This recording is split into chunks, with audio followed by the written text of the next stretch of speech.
J'ai la joie de faire le petit mot d'introduction de notre soirée. Donc, merci d'être là, toutes et tous, les amis et les proches de Carlo, de Célia. Ce soir, on a 3 événements à célébrer. L'avènement de l'évolution de tout le parcours professionnel de Carlo. Et je vais donner quelques bribes d'informations. Carlo et moi, on se connaît depuis 22 ans. Moi, j'étais directrice marketing chez L'Oréal Professionnel. Il était notre coiffeur star sur scène.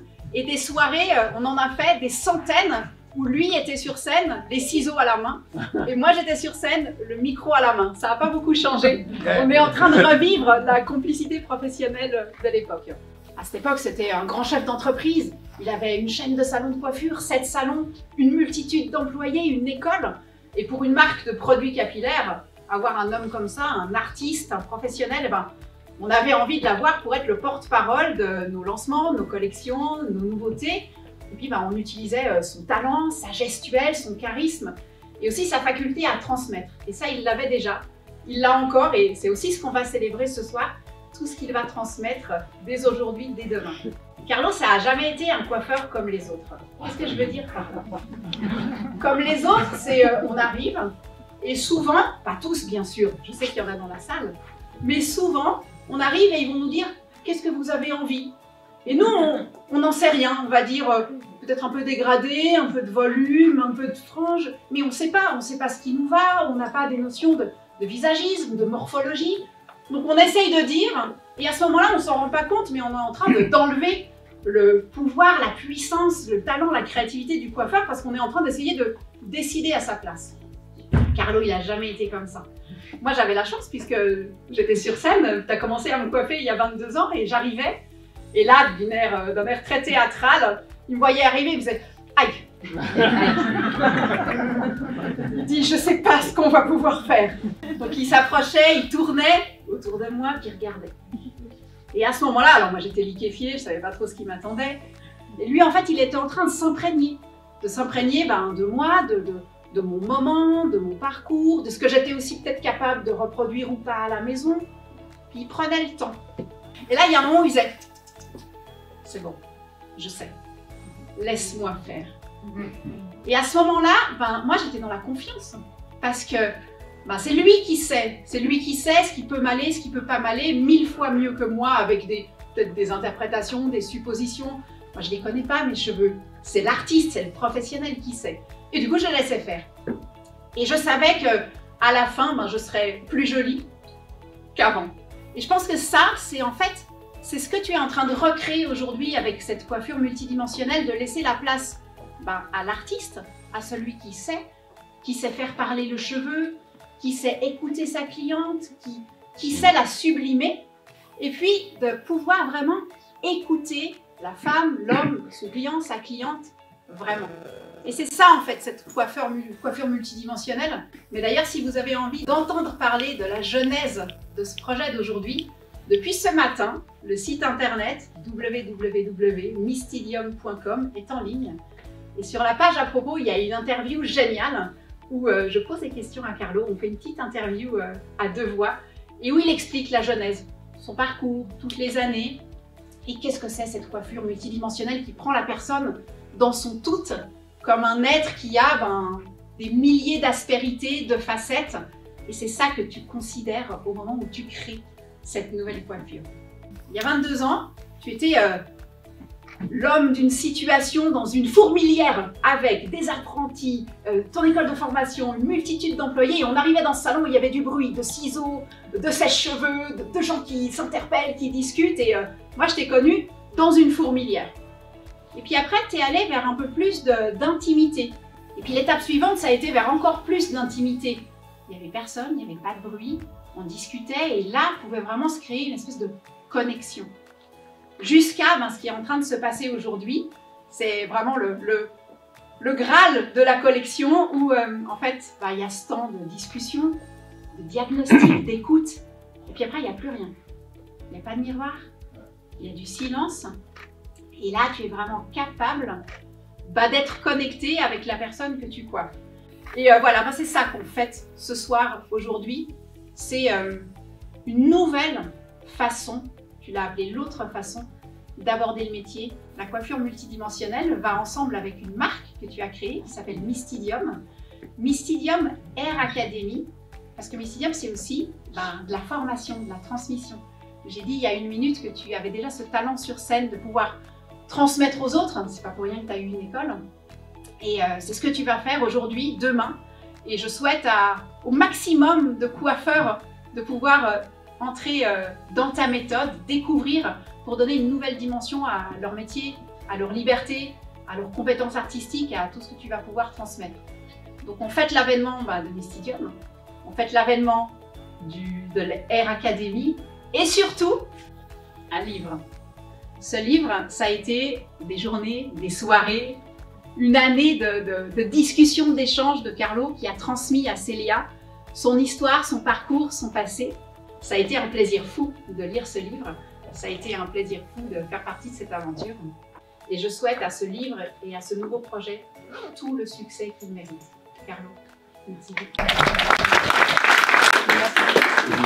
Merci Sachine, c'était waouh. Comme vous l'aurez constaté, je pense et compris tous, la tête pensante c'est elle. Donc merci beaucoup. 13 septembre. Alors le 13 septembre 1988, c'était un mardi. C'était le premier jour où je devenais indépendant. J'ouvrais mon premier salon, c'était un 42 mètres carrés. C'est drôle, il y avait des escaliers qui descendaient encore. Je crois que je suis condamné à avoir des escaliers qui descendent, finalement. Et le 13 septembre 1988, je me rappelle comme si c'était hier, ça fait pourtant 36 ans. Donc je commençais dans ce salon, je crois qu'on était 1 et demi. Il y avait moi, et puis sûrement une apprentie qui était là. Je me rappellerai toute ma vie parce que en fait, j'ai ouvert, j'ai allumé, puis il y a quelqu'un qui pousse la porte, c'était la première minute du premier jour. Et puis c'était un monsieur qui était là, voilà, tu vas couper les cheveux. Je dis oui, c'est trop cool. J'ai pas encore ouvert. Et j'ai coupé les cheveux, j'arrive à la fin de la coupe, j'avais pas de miroir pour lui montrer mon travail à l'arrière. Puis il me dit, ouais, tu sais, hein, c'est pas grave. Il avait très peu de cheveux aussi, donc je savais que c'était pas grave. Mais voilà, c'est une anecdote que je me rappellerai tout le temps, c'est que j'avais pas le miroir pour lui montrer derrière parce que tout s'était fait dans le stress et dans l'urgence. Donc le 13 septembre 1988, c'est 13 aujourd'hui. C'est pour ça que c'était pour moi très important de vous avoir un 13 ici. Et vraiment, vous êtes tous là, toutes des personnes que j'aime, que Célia aime aussi, qui font partie d'avant, de pendant, après, jeunes, pas jeunes et tout. En tout cas, je suis très ému de vous voir tous là. Merci. Dès les premières pages du livre, vous comprendrez que c'est au travers de ces mots que je m'exprime. Mais le premier mot s'impose. Ce bébé ne serait pas là, bientôt entre vos mains, sans Célia, qui certes a eu un sujet plus que passionnant, vu que c'était moi. Quand même, voilà. C'est à elle que nous devons l'idée de ce récit de vie et surtout la maternité et puis sa naissance. Il n'y a pas de bébé sans homme et puis sans sa prodigieuse semence. Je dis ça, je dis rien. Pour revenir à cette phase de pourquoi le déclic du livre, quand on s'est connus avec Célia, je pense que quelques semaines après, on est parti en Italie. On est parti, je crois, dans la région de Riccione. Et puis, là-bas, il y a pour les personnes qui connaissent, il y a des énormes, longues plages qui n'en finissent plus.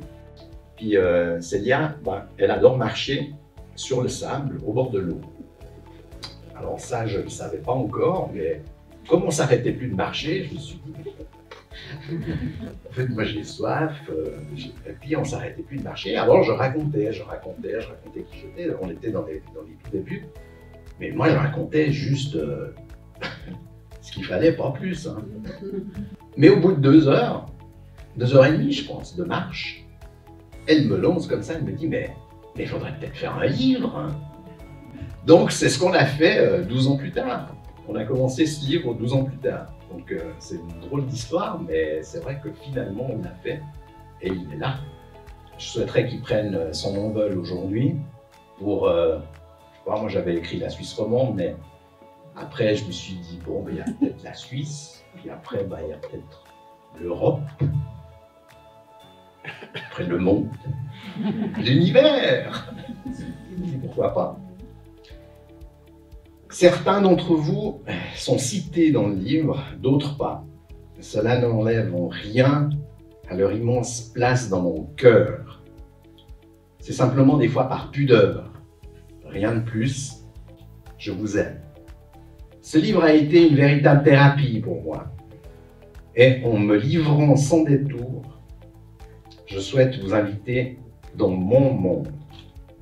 Vous faire voyager afin de changer votre regard et surtout la relation que vous entretenez avec le prolongement de vous, votre parure, vos cheveux.